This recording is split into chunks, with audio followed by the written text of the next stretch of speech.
この番組はご覧のスポンサーの提供でお送りします。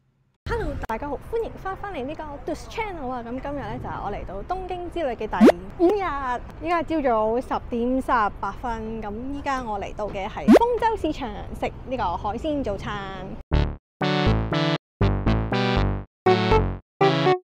因為呢個築地市場執咗嘛，就搬入豐洲市場。咁所以我哋依家咧就係喺呢個豐洲市場咧，我哋要食嘅嗰間嘢咧，好似係食壽司。上網揾到一間叫做大和壽司啦，咁然後係勁多人啦，好受歡迎啦。所以我唔知呢個鐘數咧，我哋仲排唔排到入去食早餐？係啦，希望可以啦，因為嚟咗咁多日都係冇食過壽司。而喺加拿大咧，通常嗰啲咧都係卷物咧，即係好似啲加州飯卷之類嗰啲啦，或者係嗰啲蟹柳卷啦，就唔係壽司嚟噶。咁所以咧，我都好期待可以食到呢個壽司。咁依家再揾下間嘢先啦。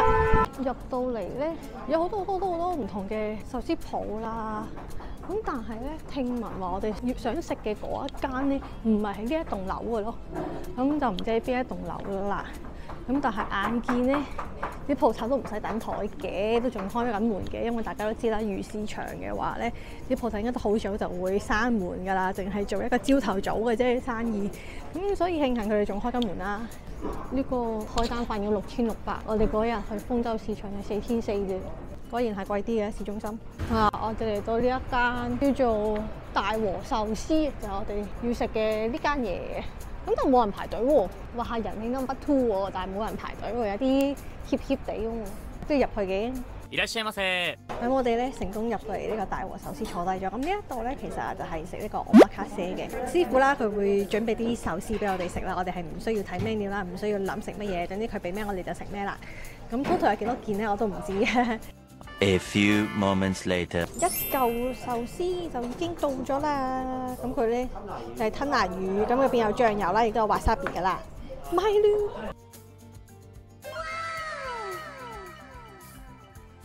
第二嚿嘅係魷魚，哈哈哈！呢個係油甘魚。海膽，佢因為有幾款海膽咧，咁又話係北海道嚟嘅海膽。試下個海膽先。好正，鮮甜。阿哥唔食個可。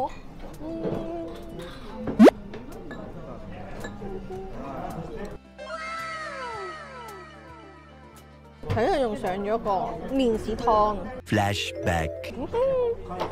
Miso soup。OK，thank you。入邊好似為啲蜆，但其實冇乜蜆味。跟住呢一個係中拖羅啊，都唔係好肥嘅其實，中拖羅唔算肥。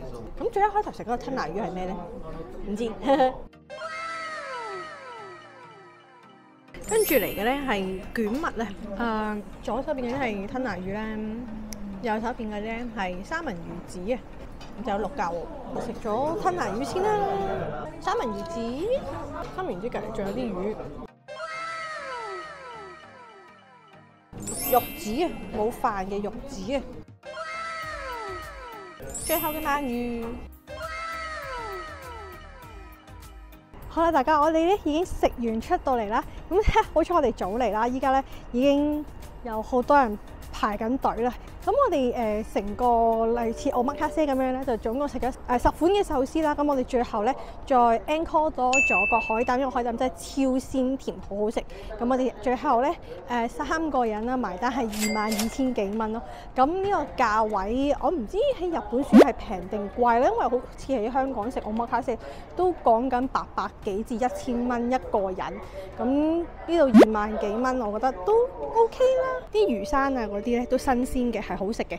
咁同埋咧負責招呼我哋啲台嗰個師傅啦，佢首先一嚟會問我哋係嚟自邊個地方，跟住咧佢每款嚟嘅壽司咧，跟住佢會用翻廣東話去同我哋講翻話係乜嘢名，即係譬如油甘魚啊、海膽啊，咁佢會同我哋講翻啲名啦。咁我起碼我哋知道自己食啲咩，我覺得呢樣幾貼心。佢會學即係會學翻一啲唔同國家嘅語言嘅詞彙啦，去話翻俾你聽食啲咩。因為我 even 我隔離台係韓國人嚟嘅，咁另一個師傅咧，佢首先問咗佢哋係嚟自邊度啊，跟住佢每放一款壽司嘅時候，都用韓文去同嗰個客人去講翻係咩名嚟嘅。咁 at least 咁 even 你係遊客啦，咁你都知道你自己係食緊啲乜嘢啦。咁我覺得呢樣嘢係幾貼心啦，咁同埋唔單止係啲壽司名啦，咁個師傅都識講幾句，即係廣東話問我哋飽唔飽啊，好唔好食啊咁樣樣啦，咁即係可以同師傅溝通啊，去互動咁樣。總括嚟講啦，咁服務呢一方面係幾好啦，咁然後跟住啲食物質素都唔差嘅，起碼好食過以前我同老公去築地市場嘅時候食嘅嗰啲壽司鋪咯。咁我覺得價錢方面，價錢我哋其實我唔係好知價嘅啫，咁所以我就評論唔到價錢好冇咁，但係我都會推介大家過嚟食嘅。By the way 啦，喺我嘆緊呢一個壽司食好嘢嘅時候咧，老公咧喺加拿大咧就睇緊極光咯，仲要今次係喺屋企門口就已經睇到啊！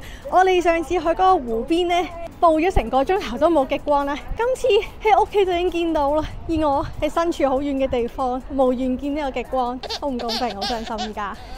喺頭先食嘢嘅對面呢一度咧，有個好靚嘅地方啦，呢啲都係食嘢嘅地方，但佢又係嗰啲扮到好舊式建築嘅嗰種。入邊咧，大部分都係餐廳食肆，甜品啦，賣嗰啲醬油，380yen一個蘋果，堅三一抽提子，似係300蚊一個，跟住都好多嘢食咯。入邊嘅手信鋪價錢都幾貴，我哋咁啱發現咗有一間專賣魚缸嘅鋪頭咧，每包嘅價錢咧閒閒啲都要過1000 yen 噶。然後又有一間專食燒蟹腳嘅餐廳，8500就一隻腳加一隻鉗喎，要晒4隻腳就哇18500喎，8500就得一蟹仔喎。邊有肉食啊嗰份？好貴吧？一個檔係咩？8800一隻腳，再加2啖飯，碗飯3300，幾貴喎？住活成隻蟹就7萬蚊啦，但好細隻啫喎，都唔係好大隻啫喎。隔離係毛蟹，毛蟹就大隻啲啦。呢一間有原個海膽食啦，15 gram 就2000 yen， 35 gram 4000 yen， 跟住佢仲有啲飯，哇好刺身串啊，好搞笑啊，刺身串。行到最入邊咧，會見到一棟大樓啊，咁上面啦就係浸溫泉嘅地方。去到呢一個浸溫泉，咁我哋就去淨係浸竹湯。咁我哋咧呢度咧，其實都已經分開咗2條線㗎，咁一定唔會搭錯電梯。我哋淨係去8樓浸呢個免費嘅竹湯。依家嘅人數係混雜，即係多人係咪？唔知幾大個，可以裝到幾多人咧咁。咁呢度咧，如果你唔記得帶毛巾咧，都可以俾200 yen 去買條毛巾。幸好嘅就係我哋嘅酒店咧有呢一個氣嘅毛巾，咁我哋就喺酒店度拎咗即棄毛巾。所以我哋就唔需要喺度用200 yen啦。咁然後咧，佢就得咁樣呢做。咁如果要望埋個風景咧，就要坐呢一邊。我去到盡頭噶啦喎，唔係成層都係噶喎。去到呢個位就完咗啦已經。好，依家咧就進行呢個浸腳腳。佢個溫度咧30幾度咯，未去到40度嘅，所以其實唔算話好熱咯。好似之前去九州浸嗰個火山溫泉嗰個足浴再熱少少。我而家咧坐咗喺個出水口嗰度啦，跟住佢出水口會有嗰啲水流流出嚟咧。雖然個水流唔算話好勁啦，但係流出嚟咧撞到落隻腳度咧，都感覺好似喺度有少少按摩咁嘅感覺咯。坐出口位都幾好。咁呢度咧有個取捨咯，我依家就喺度曬住太陽喺度浸，但係我就望到風景嘅。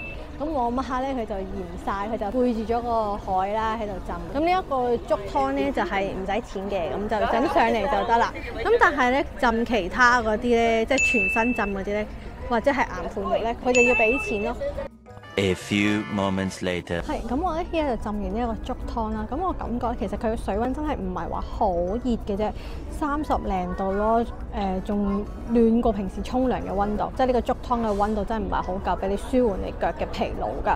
咁但係純粹係叫做你可以有個地方歇一歇，跟住坐低望下風景咁樣樣咯。即係上次九州嗰個40幾度一浸完咧，隻腳就已經紅晒啦。今次咧隻腳都未算話係好紅嗰種咯。你唔好當佢真係嗰啲好熱個鐘啦，歇一歇就夠啦。咁然後我哋依家咧就會準備出發去台場，去一個室內嘅遊樂場啦，去玩啦，跟住去行下街啊咁樣樣。陣間見。我要去嘅地方就係前面一個啲唔知乜乜物物嘅嗰個地方。我咧依家就行到嚟身後邊呢一個唔知咩室內遊樂場啦。因為我唔知佢個名係咩。咁總之咧，我就會喺入邊玩啦。咁我哋就買咗一日證任玩嘅，因為佢入邊咧係每一個遊戲咧額外再要俾錢嘅。咁所以咧，我哋就係買咗一個任玩通行證咧，就去入邊玩。入邊主要好似係玩啲咩 VR 啊、4D 動感之類嗰啲嘢啦。其實我都唔係好 sure 嘅啫，因為佢張圖嘅簡介就得咁樣樣。唔知入邊玩可唔可以拍片咧？如果唔可以拍片嘅話，咁我就玩完再見。我咁拎住呢一個 QR code 入場。原來係要換張飛先嘅，咁依家真係一入去啦。首先依家入去睇下有啲咩好玩嘅嘢先。好，5分鐘啦。咁我哋第一個玩嘅遊戲呢，就係雙人遊戲嚟噶。咁兩個人呢，要分別踩中咗塊板嘅位置啦，令到佢達到某一個 point，而去決定你嗰塊板嘅旋轉度數。咁如果你哋同步地踩中個 point 嘅話呢，旋轉度數越高呢，就越刺激。咁呢一個 game 咧都係館入邊最多人排隊嘅其中一個嚟噶。咁我哋第二個玩嘅 game 咧就喺對面嘅啫，咁就係類似一個室內 war game 咁嘅玩法啦。咁就去射館入邊嘅工作人員咧。之後玩嘅呢一個呢，就係館入邊第2或者第3多人排隊嘅一個 game 啊。雖然呢，佢就係一個室內過山車咁啦，但係佢去到某啲位置就會突然之間停低，叫你玩咗個音樂拍子 game 先繼續可以去行啊。所以成件事有啲9唔搭8。之後我哋就上到樓上玩一個射擊 game 啊。咁呢一個射擊 game 呢，佢張凳呢仲會隨住個 mon 一齊喐嘅，所以就唔係齋坐喺度射擊。去到最後計分嘅環節呢，我竟然高分過經常玩射擊遊戲嘅阿哥咯。By the way，我係唔玩 game 噶。同場其中有一個女士，佢嘅分數呢係高到呢係入咗當日頭16名，所以當時呢，佢係有一份獎品仔拎噶。最後我哋上埋3樓，玩咗一個搖搖車咁就走啦。好啦，大家過咗4個鐘頭之後呢，我出翻嚟啦。咁我哋呢就玩咗6樣嘢啦，但係其實呢，計嘅話係得5個 game 嘅啫，因為我哋有一個 game 咧玩咗2次。咁總括嚟講咧，佢入邊咧大部分咧都係射擊 game 嚟㗎。咁分別有就咁坐喺度射擊啦，有喺度好似玩 war game 咁嗰種射擊啦。我會覺得佢呢一度嘅遊戲咧，你話刺激到算唔算話好刺激？都係得1-2個真係特別刺激嘅啫。咁其餘嗰啲咧都係 OK 啦，我會覺得係。咁但係呢度最大問題係咧個等候時間實在太耐啦。即係譬如我哋排隊啦，每個 game 咧幾乎都要排半個鐘以上啦，或者係9個字咁樣樣啦。問題係唔係因為多人而排得耐，而係等佢去 arrange 啲人入去個遊戲入邊啦，或者係每一輪玩完之後呢，佢會做清潔。咁呢啲時間呢，就係等得最耐咯。咁人其實真係唔算話好多嘅啫。我哋4個鐘頭入邊都淨係玩到5樣嘢，所以其實如果大家真係想每一個 game 都玩晒嘅話呢，我覺得你真係要預多少少時間入嚟咁樣啦。咁入邊除咗有一啲 game 可以玩之外啦，咁仲有一啲好似夾公仔啊、機鋪啲 game 啊之類嗰啲就額外再俾錢。即使我哋買咗嗰張任玩券呢，都唔包個嘢嘅。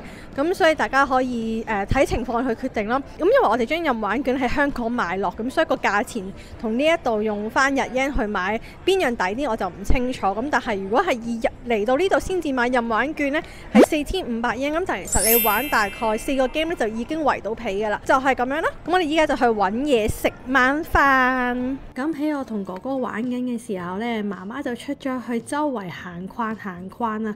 咁咁啱呢，有一個高達印章嘅活動呢，咁佢就為咗幫我儲齊一套印章，佢就行勻晒成個台場，咁啱俾佢睇到呢一個獨角獸高達嘅燈光 show 啊！